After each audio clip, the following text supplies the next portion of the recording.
There we go. That's better. Hi.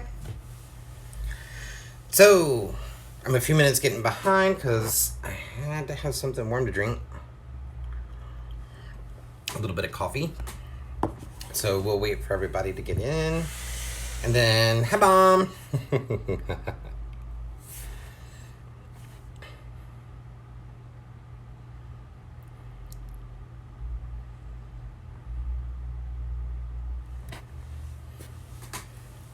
Hi, Marcus. Hi, baby. Hi, Daniel.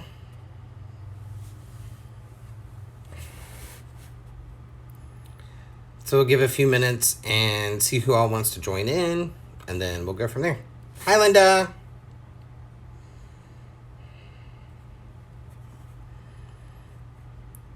So that Mom sees. So, Mom, Andrioli Linda. That's Linda that, HIPAA, not talking about you. But Linda has said to say hi before, and now. So, now that Linda knows who my mom is, it's the bush. The bush that's up there. Actually, it's a Chinese maple tree, or Japanese maple, but.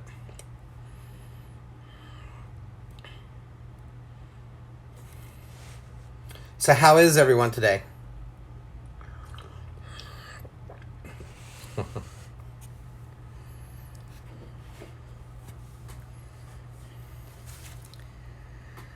Her name is Karen.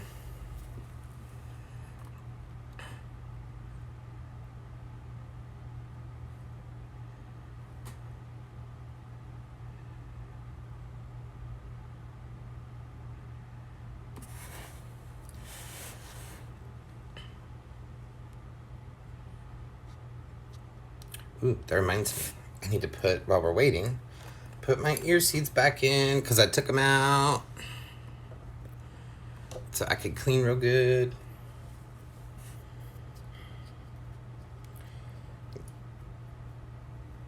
So who else has been using their ear seeds?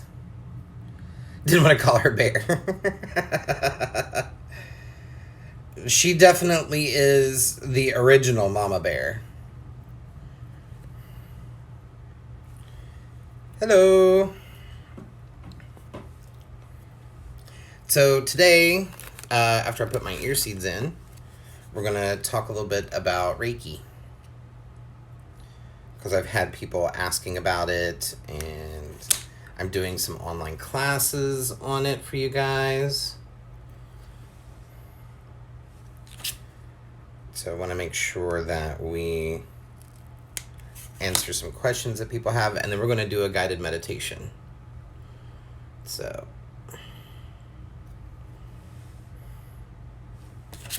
just putting my ear seeds in. If you scroll through all the stuff on Instagram and on my Facebook, you'll see how I've been going crazy for these because it's great self-care that you can do.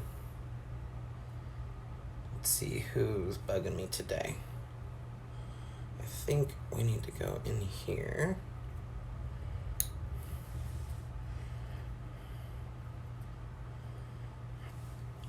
So wait.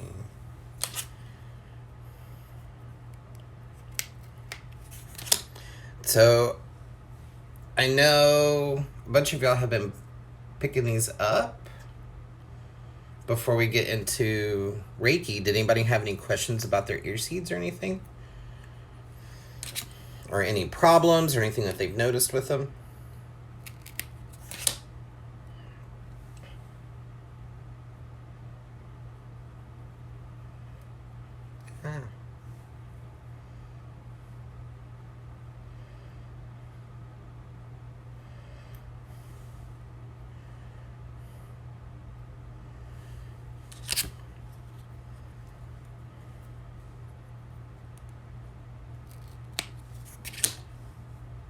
I take that as a no, maybe not.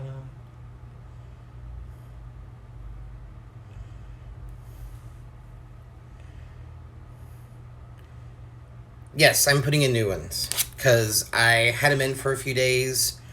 I let after doing them in the morning yesterday, I took them out, let my ear rest, and then cleaned it really good in the shower today, just to make sure I'm not getting any residual adhesive and stuff in there, and then just to overall have good health, skin health.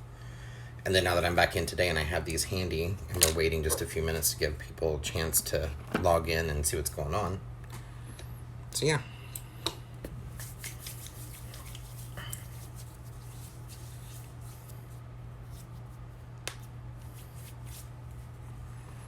So,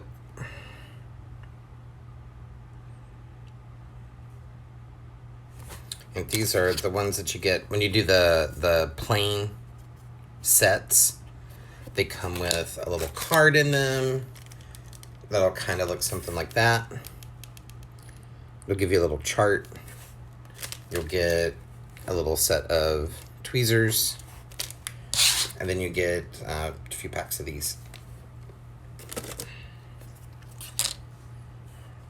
And if you want pretty ones, you can get the pretty ones too.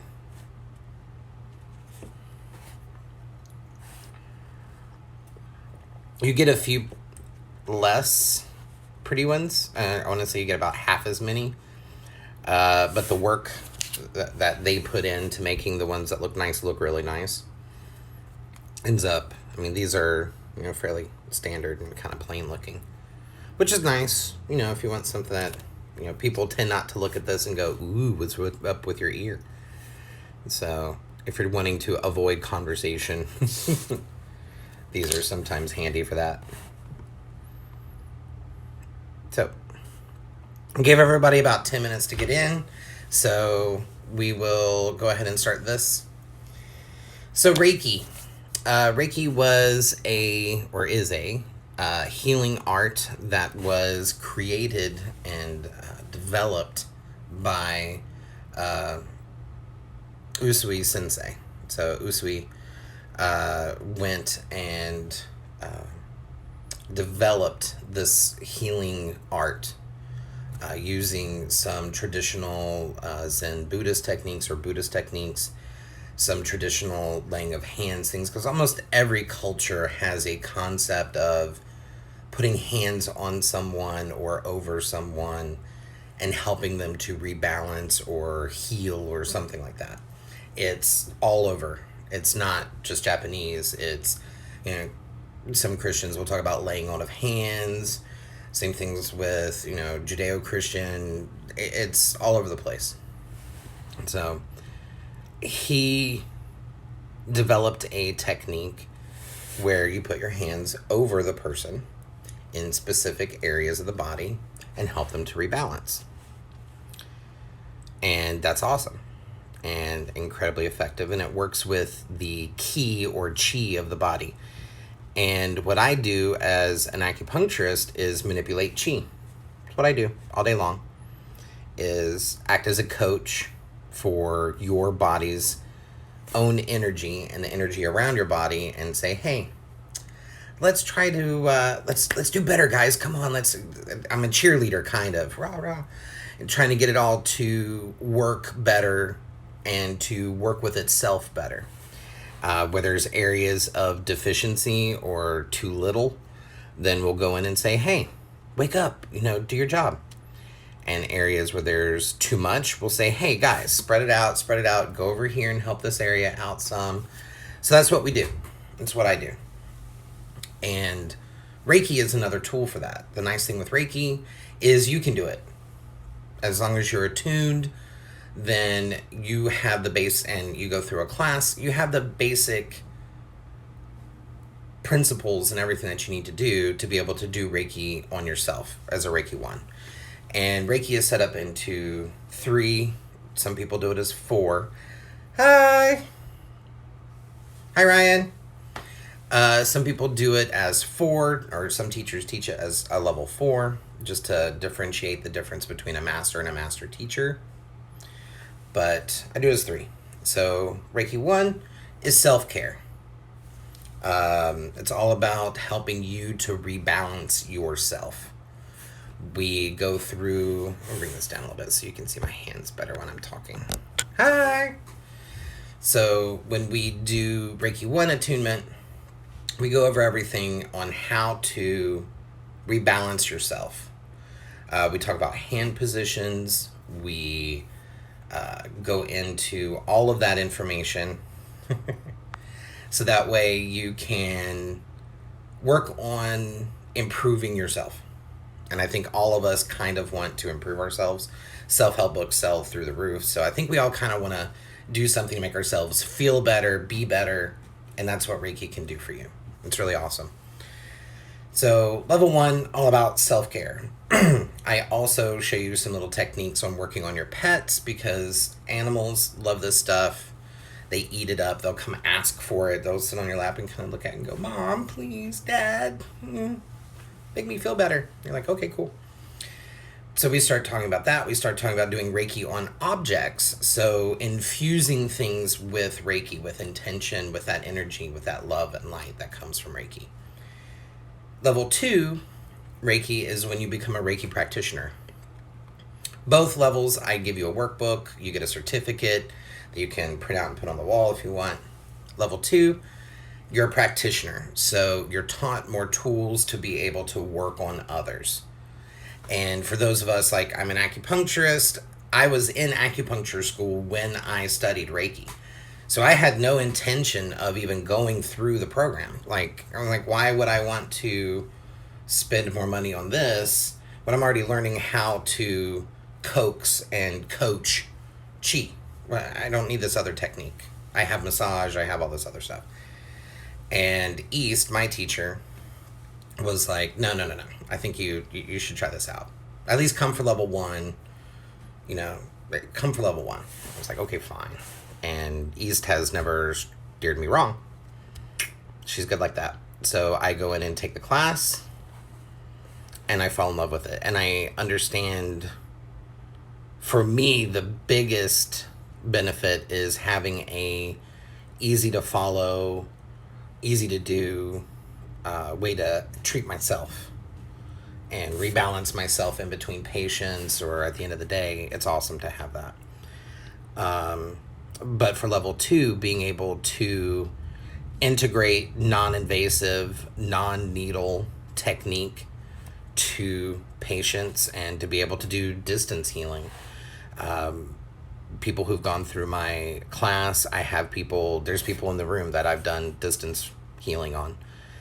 And to be able to palpably feel something shift when someone across the world is sending that intention to you, that's focused that energy on you, is astounding. It's amazing. So I bought in.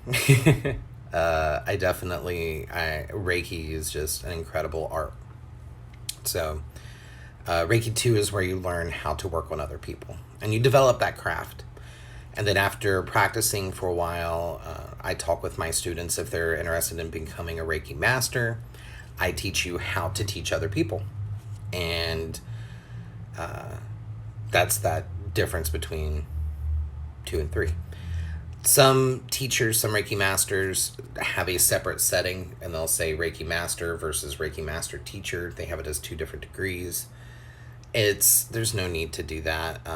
Some people decide to do it just because of there's a little bit more that you can go into on being a Reiki master on your own, and then being a Reiki, like actually teaching a Reiki.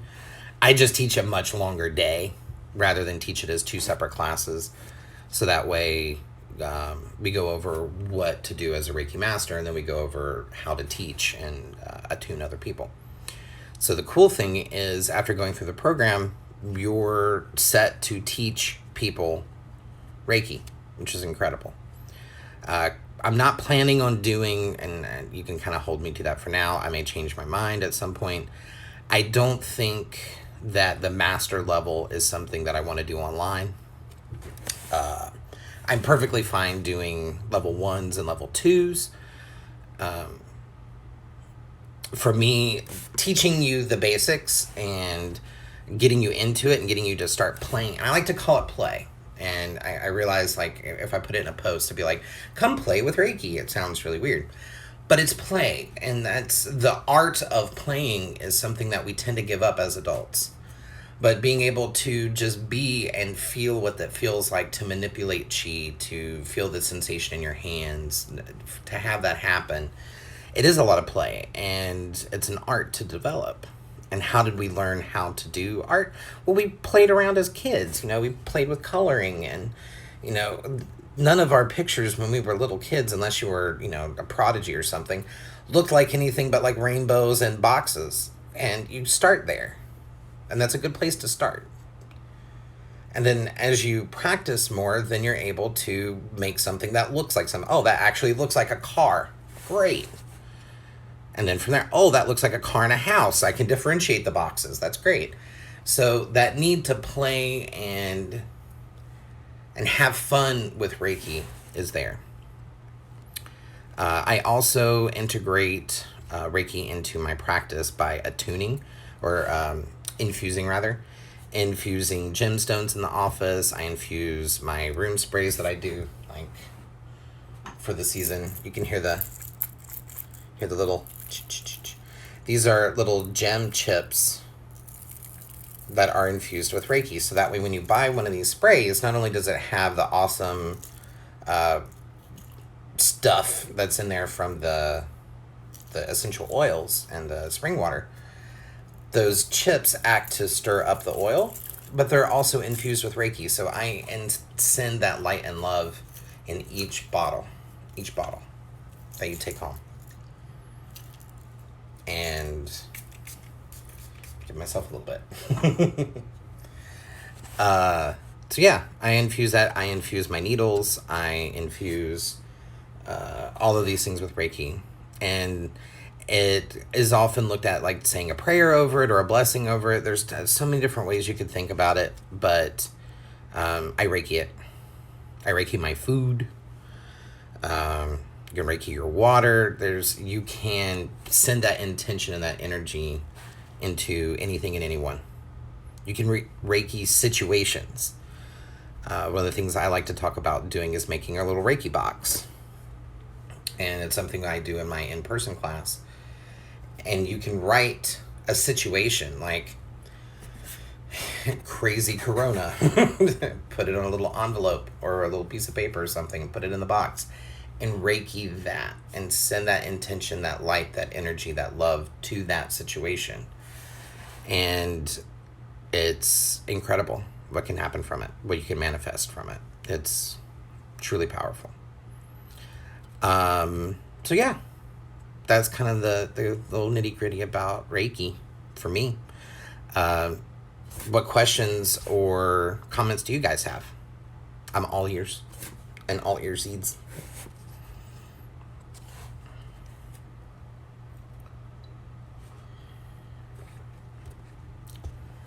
Hi.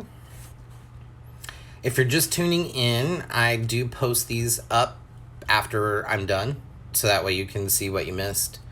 When you click on my story, you may have to go through a few little clicks, and then you'll be able to watch the actual event. So, anybody got any fun questions about Reiki?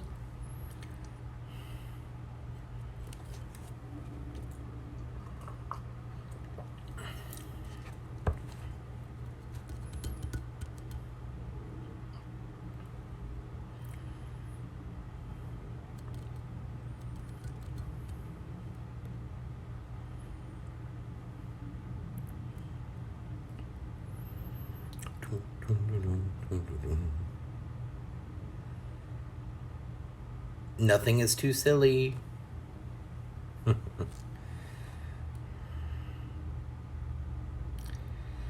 Gemstone, good question. So I teach gemstones as part of my Reiki 1, and I integrate it into some of my classes just to talk about it. Original Usui Reiki, traditional Reiki, is hand positions. There's symbols for level 2, and then just the attunement and teaching part of it. That's it. There's no chakras, no gemstones, none. But Gemstones have a history of being involved in the healing arts across the world. There's different concepts and things with it, and it's an original part of Chinese medicine. It's part of Native American medicine. It's part of all of the different medicines in some form or fashion. So, what little bit is there, it's commonly linked to Reiki, and they act as great little absorbers. Given this jade, so to give you an idea of jade, I infused my Reiki, the rollers, the jade rollers I give to people, or sell to people rather. So this one is Reiki infused. So putting that little bit of oomph into what is already there and trying to clear it energetically between people, because you know how much emotion we put in our face, and we're like, or we're like, it's a lot of different emotion going on. And with the stuff I use in the office, even though I clean it and sanitize it, it's these things are like batteries. They soak up that energy and then they can give it off. So I like to clean them and clear them and then recharge them and add Reiki to it. So that way when I'm using it on my patients, they have that extra besides what I'm doing. It works like that. And it also works like a focus. So if you're using light out in the world, especially for things like quartz, if you shine light through the quartz, you get that split rainbow on the other side. So it acts as a focus to be able to take that light and be able to diffuse it into what it needs to be done. Good question. Yes and no. For me, once you put something into something, it's there. But I have noticed with some of my stuff, I recharge my stuff in the office, usually once a month or whenever it feels like it needs it. And I know that seems kind of hokey, but the more that you get involved with doing energy healing, the more you kind of have this kind of like, oh, nope, that needs this. And you listen to that little voice, that intuition in the back. You're like, no, we need to do that one. So I'll recharge mine. People who are really into gemstones will say, oh, no, you have to set it in the light. You have to let the moonlight hit it on the full moon, and then you have to bury it in sand, and then you have to do this, and there's all these different rules and regulations to it. And that's cool. That's their map, but that's not the one I use.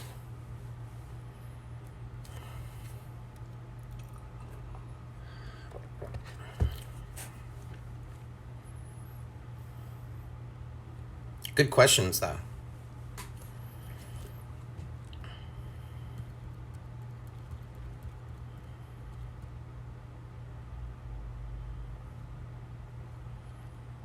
Any other questions?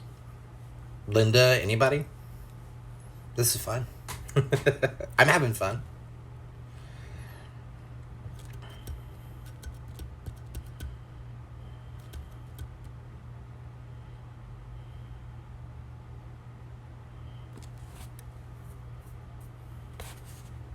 Well, that's something else I can do while y'all are thinking of a question or something to ask me.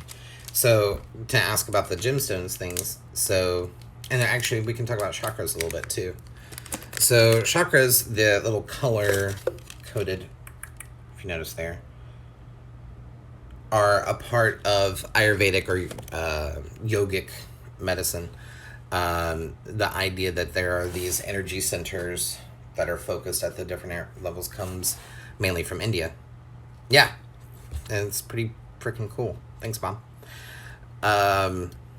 It's pretty freaking cool. So the chakras work great with Reiki because this idea of energy centers ties in very well to where we put hands when we do Usui style Reiki.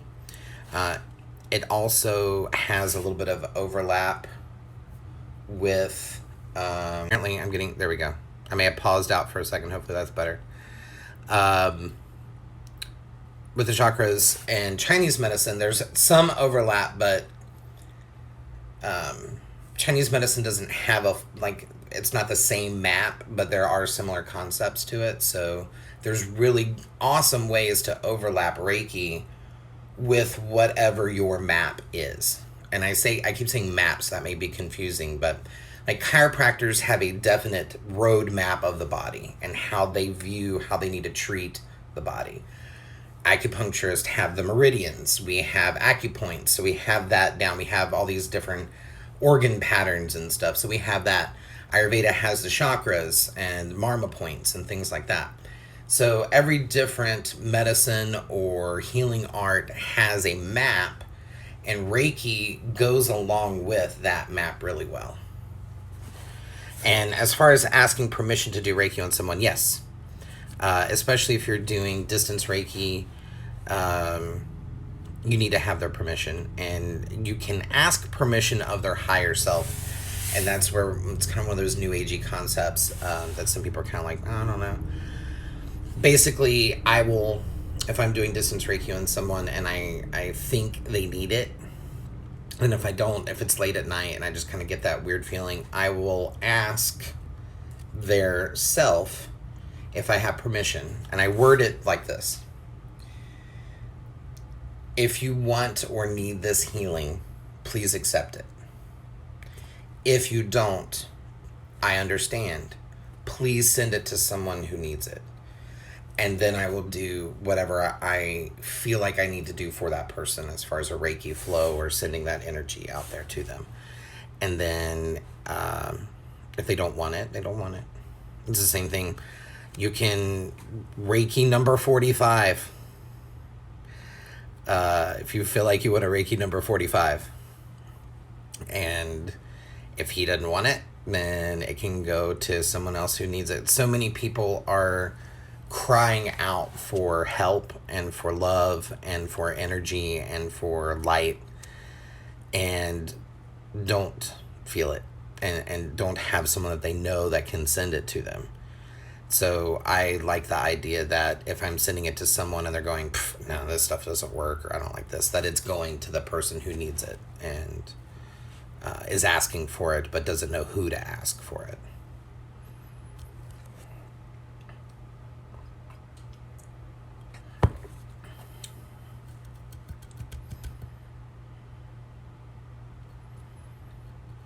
These are good questions, guys. Just making sure y'all are still with me because I got like one of those little like thing paused for a minute pop-ups. Everybody still there? Good thumbs up.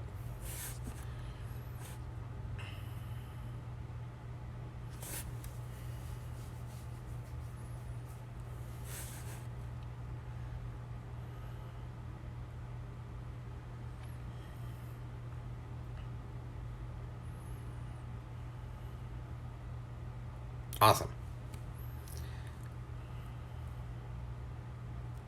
So any other questions, or we can even open it up if you want, because I got a few minutes before. I try to make these like right at an hour long, so that way I maximize that time for people. So, yay, Mom's still here. If you have any questions about anything, you can ask me about acupuncture, ear seeds, the new thing that I linked, the immunity boosting herbs that I linked last night. Well, technically last night, but early this morning.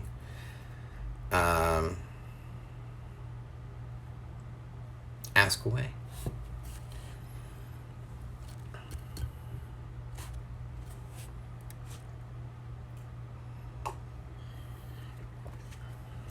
I am here for you.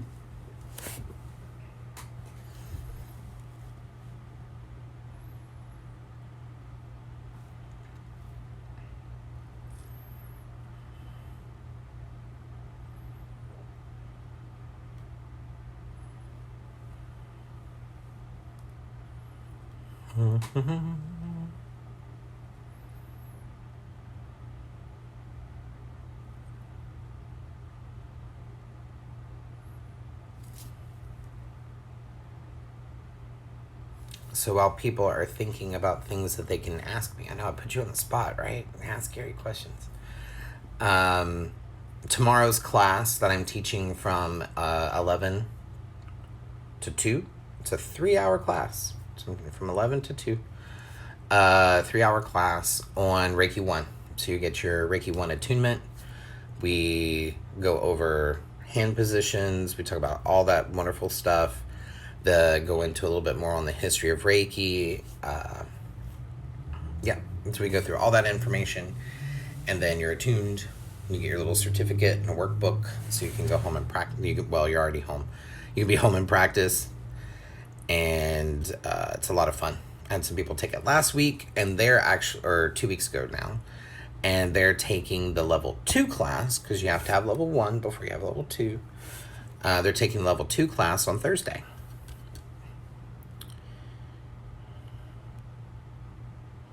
True. Very true. So in the beginning,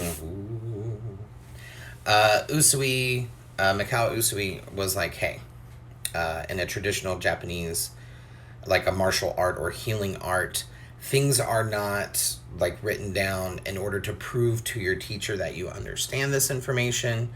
You have to repeat it during your test, and they go, yep, you got it. You're good. Next. And then that person carries that tradition on, and so on and so forth. And that was the case for... Can I be attuned once? You can technically,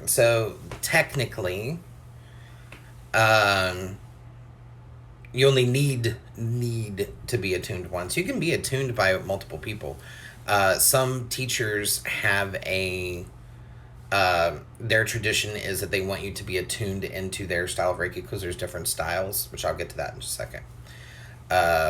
So if you want to follow their style, then sometimes they want to attune you as a level 1. And that's usually because there's different symbols or teachings, or sometimes additional hand positions or concepts that they integrate into their Reiki, and they want to do that as a different attunement process.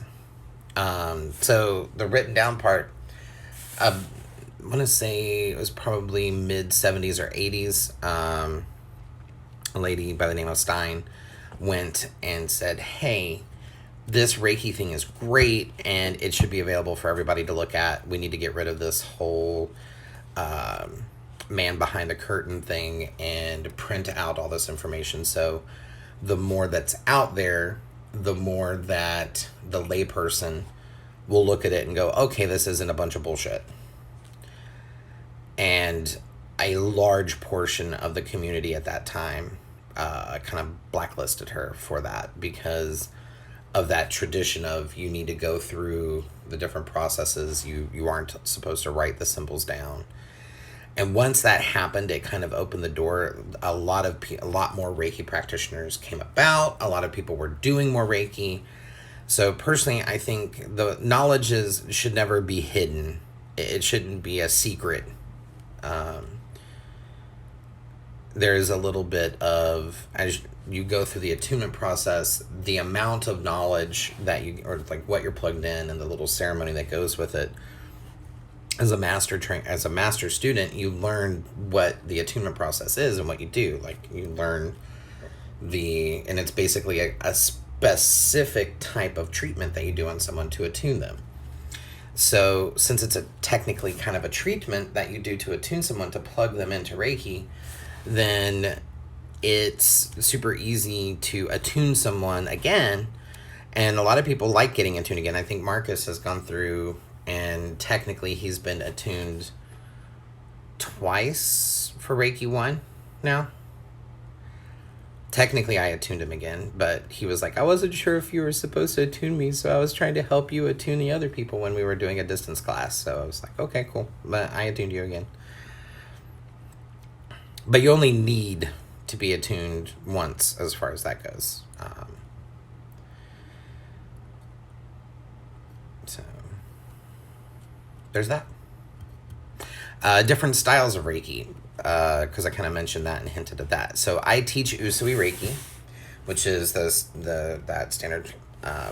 My teacher also taught or learned Tibetan Reiki. So some of the symbols that I teach and some of the concepts that I teach in level 2 and beyond. Yes. Level 2 and beyond have some Tibetan influence to them. And then I also teach 5-element Reiki. And I attune my students at level 2 and beyond to the 5 elements. So that way they can integrate that aspect of Chinese medicine into Reiki. And yes, Reiki triangles are awesome. You can do basically like group Reiki on people. You can also get there's these copper pyramid things that you can get and do Reiki under that. There's all sorts of cool new age stuff out there. I've done 2-person Reiki on someone is a lot of fun. That way you're both able to feel different things. And the funny thing is, depending on that, you may feel different things by what your intuition is picking up. And everybody's intuition is a little bit different. So some people may pick up more of the emotional. Some people may pick up more of the physical. Yeah. There's Reiki groups. There's Reiki shares, which is, and everybody just kind of gets together and does a little bit of Reiki on each other. There's tons of things that integrate new age activity with Reiki. Just a ton of it.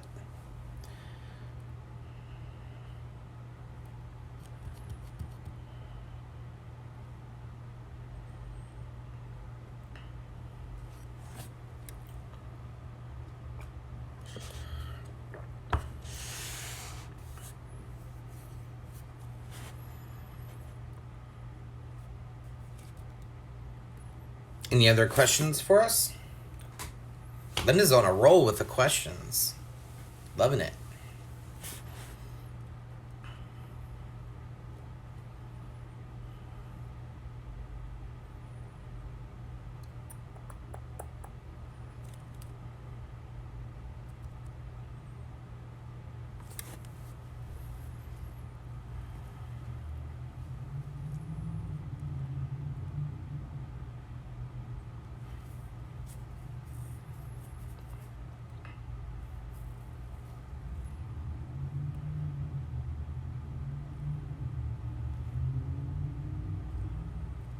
I think I should start playing some music and stuff in the background when I do these too. But then people get all irritable and say that I don't have rights to stuff. And I'm like, I'm not trying to sell your stuff. I just want some background music.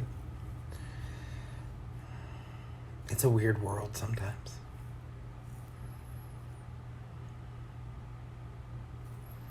So, any other questions, concerns?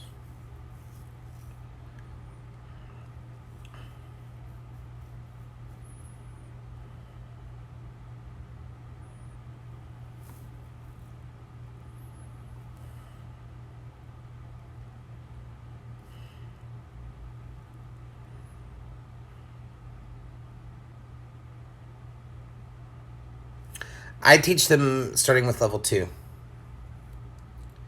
There's copyright free music I could play. I don't have to look for some on Spotify or YouTube or something. I start attuning mine in level 2.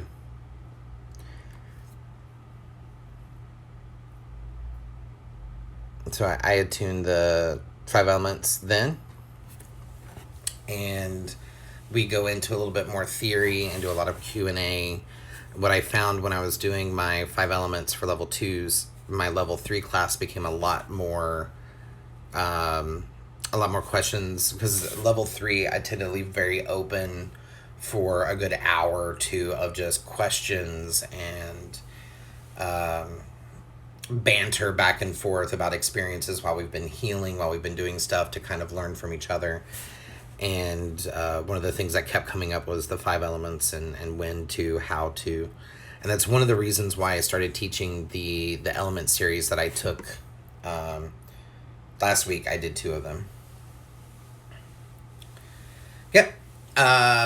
What may have happened, and I had this with some people that took level 2 with me, is there was a shift between when I started doing the attuning the elements and when I didn't attune the elements. During roughly the middle, when we're talking about all the symbols, then your workbook, your level 2 workbook, should have all the different element symbols. So the one for earth, the one for fire, And we kind of talk about when you feel the need for it, this is a good time to do it, how it works. Very, very basic for level 2. Because again, I'm trying to encourage that idea of playing with Reiki and experimenting and seeing how it works and feels. But there was a time that I didn't teach the 5 elements in level 2. And I can't remember if I had you as level 2 before I taught it or not. So if you don't have it in your workbook, then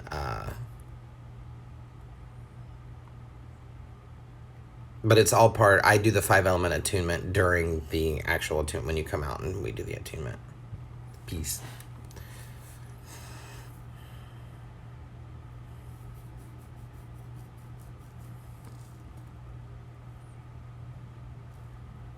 Yeah, take a peek and let me know.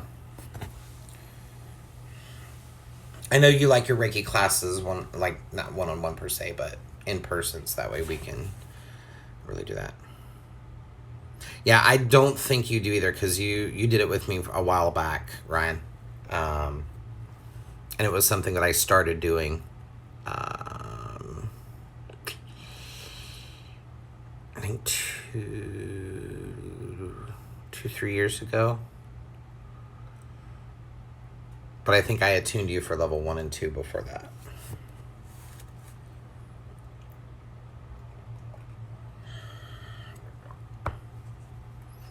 So the 5 elements classes that I teach, that you see me pop up and advertise, is like, yeah, it's been about 2-3 years.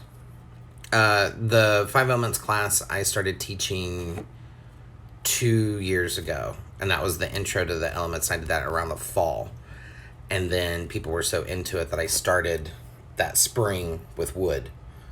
So this spring is the 2nd year that I've taught the individual classes. I know it gets I'm confusing. I know. So the little 5 element little mini classes I teach are great for people who, even if you're watching this and you're like, screw Reiki, I don't want to learn it. Cool, that's awesome. You know, I support your decision. But it gives you acupressure points, gemstones, essential oils, foods, herbs, things that you can integrate into your daily life to try to have yourself live more with the element of that season. So there's a lot of different theory that's going into each of those little mini classes. And the main reason I started teaching them is I had a lot of people, both patients and students. Thank you, Linda. Thank you very much for the shout out. A lot of my students were like, oh, but they learned the 5 elements with me. They got interested in it in the level 2 class. And they're like, well, I want to know more. And I'm like, okay, cool. We can talk about more. There's books you can take a look at. They're like, well, I want to learn more from you. I'm like, okay, cool. Let me make a class. So then I started making those 5 elements classes. And I wanted to target them to people who were both interested in Reiki and not. So I talk about acupoints and where you can do Reiki on people. And we talk about the elements a little bit more. Yeah. I agree.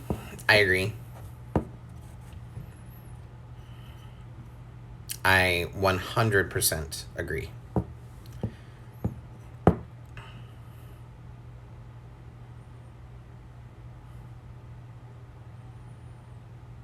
And for me, my level 2, the main reason I attune people to the elements before is so they can start playing. And that way I plant the seed and give them a tool.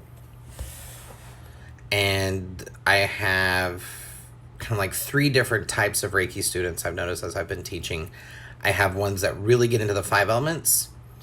I have ones that get into the symbols they learn as the regular Reiki, Usui Reiki symbols from level 2. And then I have those that just like the hand positions. And that's kind of like the 3 types of practitioners that I see. And I think that's great that people find a niche within something as um, open and awesome as Reiki can be, that people find something that they really like doing. But at its heart, Reiki is love, light, and rebalancing the energy around and in a person, uh, subtly, and sometimes very powerfully. I mean, if you think about a stream running through the desert carved the Grand Canyon, it took a long time. Sometimes Reiki can make some incredibly profound changes in a person's life after one session. Sometimes it takes some time. You know, sometimes we need that little fire lit under us to get us doing something, and that's all we need is that little bit of a catalyst. Other times we need the whole chemical reaction to get us to go. And sometimes it takes time. And I find some people that come to me for Reiki or want Reiki added to their session. I tend to do it even, I'm hanging out, might as well. I tend to... I find that it takes time to shift more chronic things in our lives. Patterns that we've held on to, pain that we've held on to. It takes time to shift that and to allow yourself to not identify as your pain or your suffering or your emotion, and to let that go. And that takes time. And sometimes it's harder to let go of it than it is to treat it, really. So then it takes time. Other things will work on someone and they have these amazing results right away. And I set that expectation when I'm working on people. It's like, this is a subtle work. It may take us time. You may feel great and amazing after one session. The energy within you will do what it does. We're just coaching it. Sometimes you get a personal trainer that inspires you to drop hundreds of pounds. Sometimes you get one that just gets you up and gets you to work out every day. And coaching the chi, coaching the ki of the body is it's a lot of fun, and it's both astounding and humbling at the same time. So we have about 10 minutes before it kicks me out. So I said I would do a guided meditation for you guys. So what I want us all to do is find a little comfy spot where you're sitting.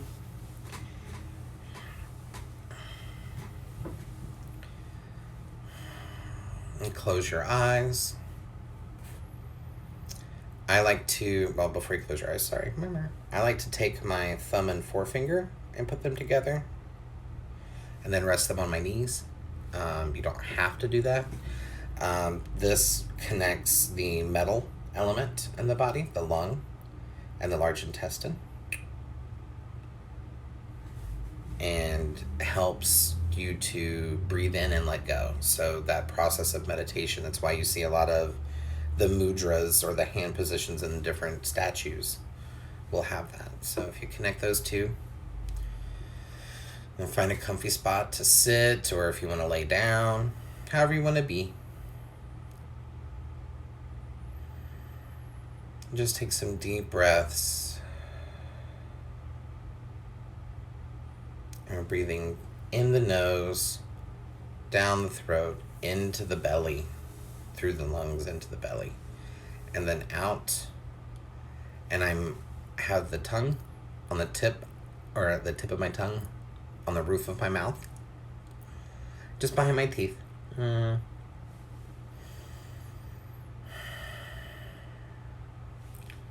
Connecting the circuit of the body.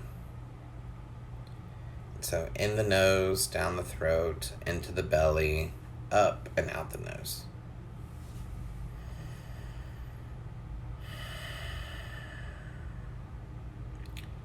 And if your nose is clogged because allergies are real,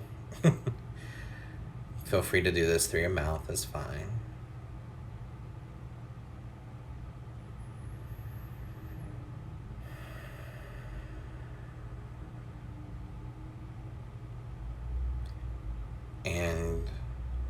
As each of you are breathing and sitting comfortably,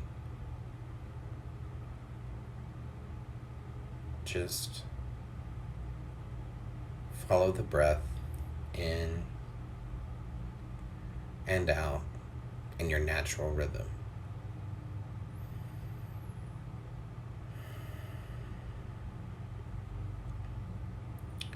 And imagine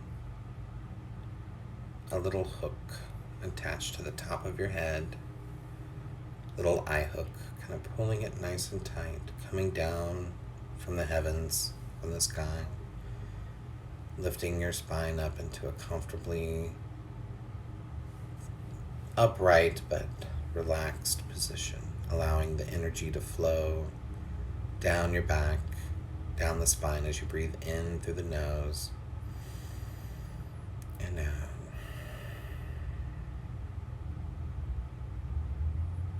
And as you feel that energy beginning to flow,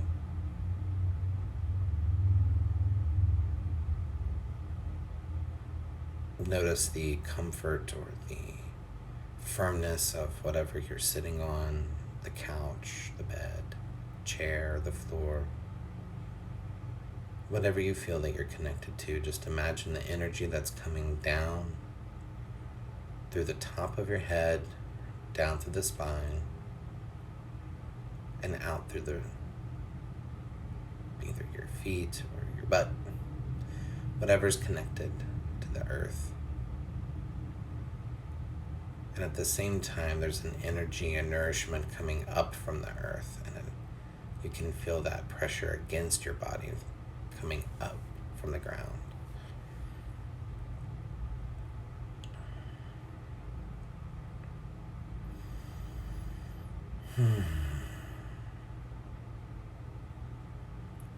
And as we breathe, notice the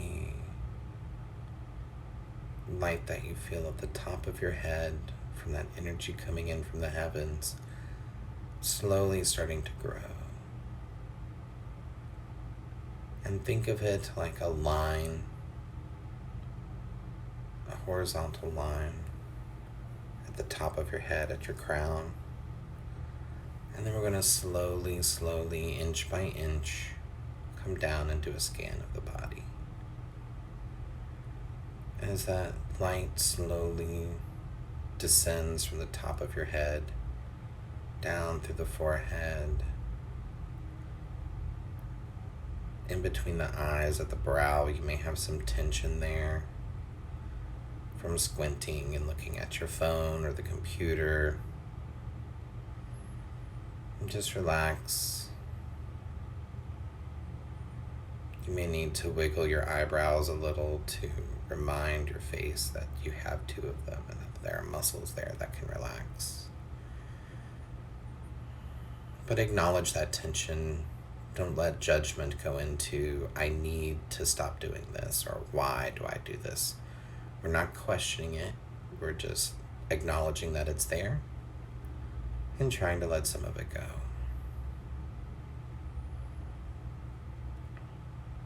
And as we follow that tension down, we may get behind the nose and the ears, where the sinus cavities are all in our head, with allergies and all the stuff going on around us that has us hyper aware of our upper respiratory system. We may notice that little bit of inflammation there. So we're acknowledging it and just asking it to resolve itself as much as it can. And slowly following that horizontal beam of light as it's going through our body to our mouths and our jaws, where we're holding tension. Maybe we haven't said something we wanted to say, or we're chewing back our words. Or maybe, like me, I'm chewing too much on candy. Not judging it, just acknowledging that there's tension there that needs to let go.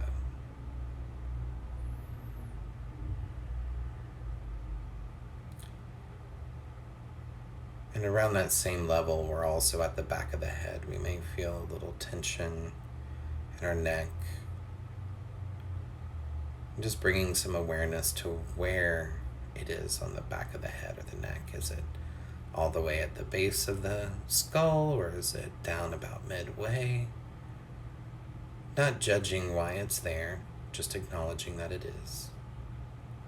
And slowly working our way down through the neck.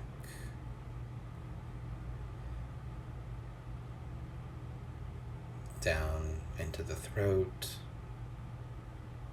You may have been feeling more emotions getting tied here as we've been choking back some of that.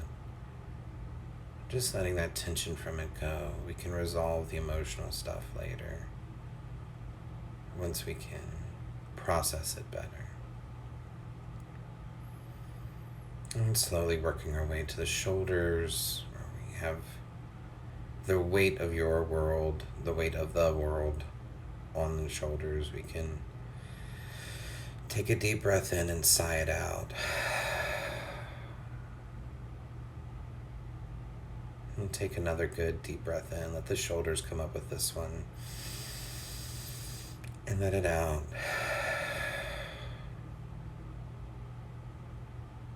Noticing that we can be relaxed.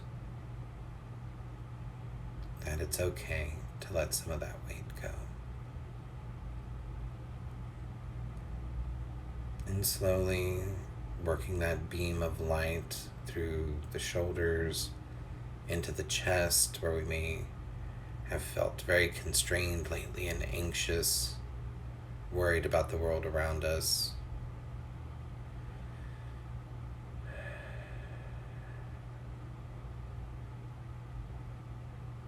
Just letting some of that go.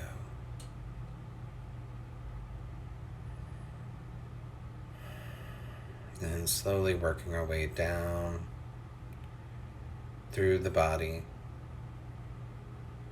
into the abdomen. Maybe some extra tension here from what we've been choosing to eat while we've been quarantining ourselves. No judgment about it. We can deal with that later. We're just looking at the tension and the angst from it and letting that go. And then slowly working our way down to our sits bones, to our butt, where the tension of holding this relaxed position has started to fill up. So we can just breathe in and then relax. And then slowly following that tension down through the legs, at the hips, to the thigh, to the knee. Our knees, we may say, are bad knees, but they're not bad knees. They're just knees. And into our calves, to our ankles, and then finally to the bottom of our feet. And at any point we notice that if there was kind of a stuttering of the light as it went through that we can come back and work on that later. But that we are one whole person together in ourselves. We are one whole being. And we'll take in one more good deep breath in and let it out with a sigh. One more. We're really going to do it this time, everybody.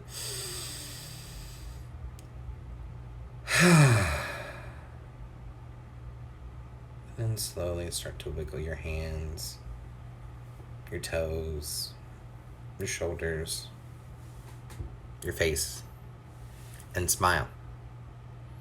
So I hope you guys enjoyed that. I know I feel much more chill and calm. Feel free, respond to this. I only got like 30 seconds before it kicks me out, but thank you all for joining me. I love you all. If you're interested in my Reiki class tomorrow, Reiki 1, treating yourself, 11 o'clock, shoot me a message. You can also hit contact me on my bio, and that will have a little form that you can fill out and let me know. Have a wonderful day, guys. Wonderful, wonderful day. I love you all. Stay safe. Stay sane.